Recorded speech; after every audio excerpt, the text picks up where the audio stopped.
Well, howdy there, Internet people. It's Bo again. So, today we are going to talk about Biden and laws and walls and what happened.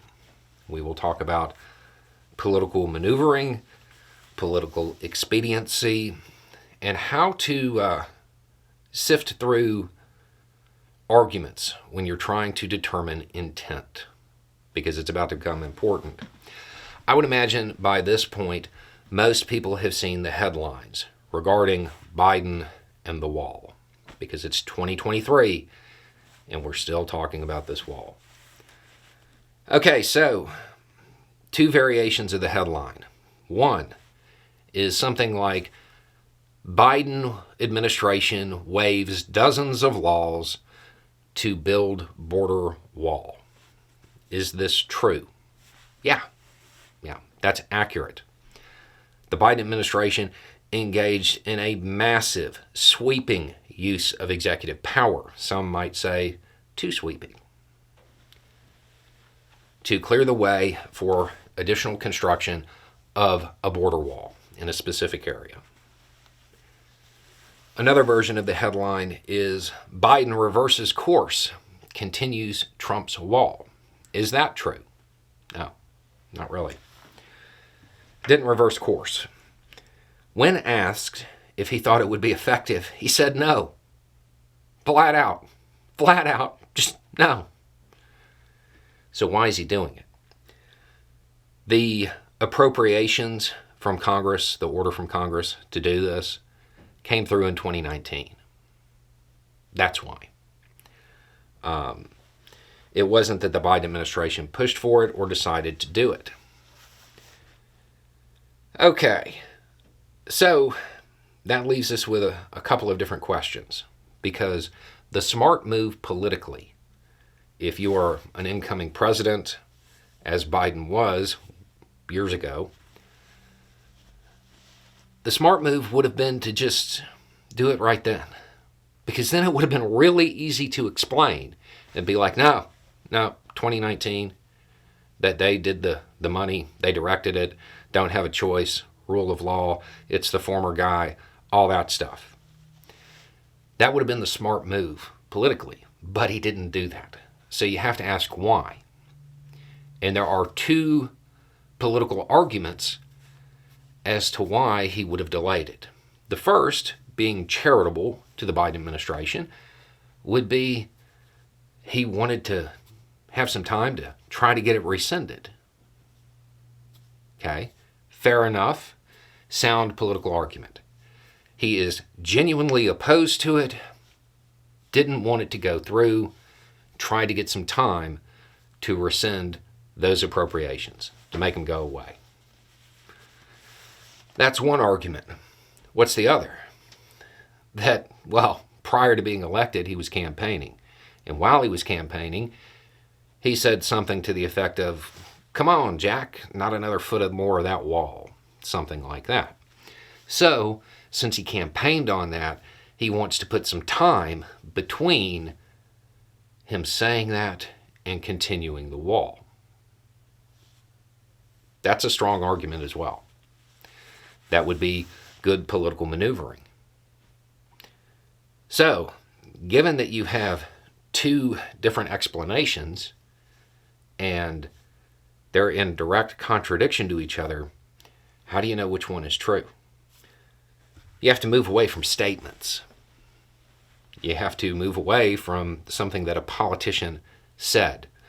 Whether you like Biden or not, he is, in fact, a politician.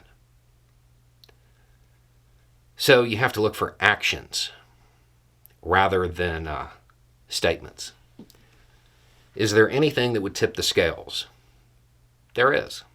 It happened in August. In August, which incidentally would be around the time somebody was walking into the Oval Office and being like, hey, this 2019 appropriations thing, we got to do something about that. In August, the Biden administration started auctioning off millions upon millions of dollars of unused segments of border wall.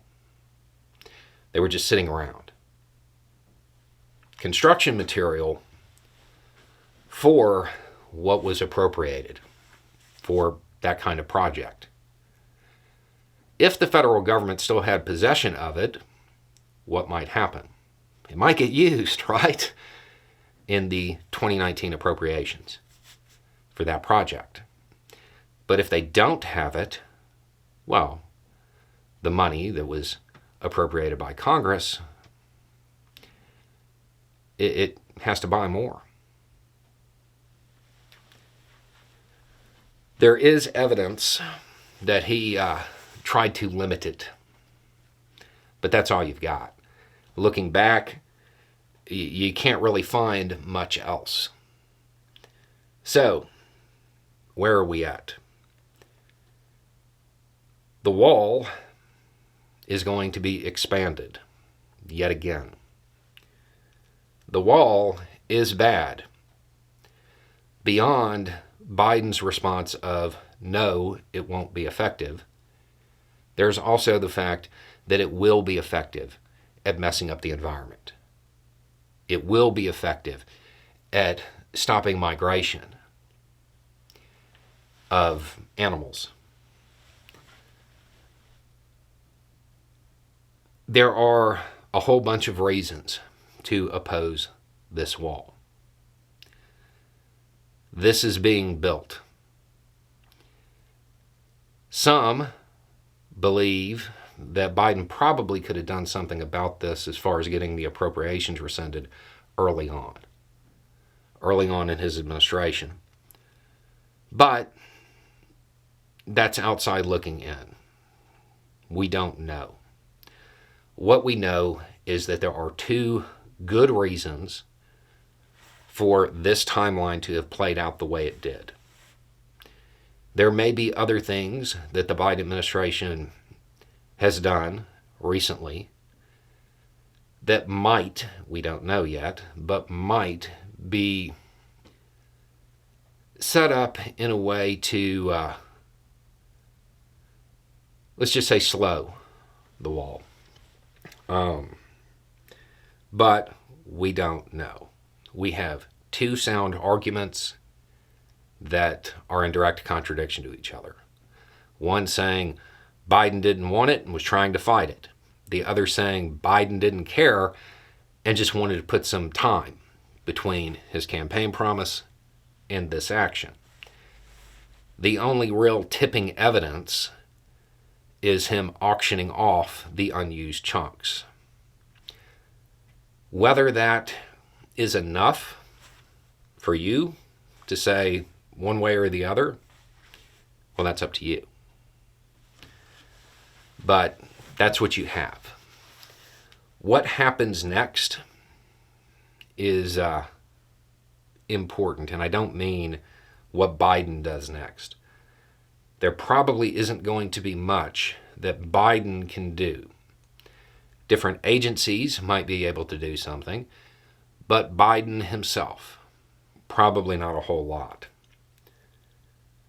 But at some point, the American people are going to have to acknowledge that cowering behind a wall is not the answer.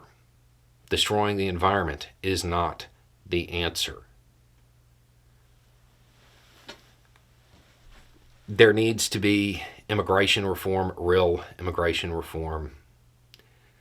Maybe allow people to file for asylum before they arrive. A whole bunch of things can be done. The most important would be to address the conditions that exist in the areas that people are coming from. And that's not because I care if they come here. I don't. But the reality is, despite how right-wing media likes to portray them, these are people who are fleeing.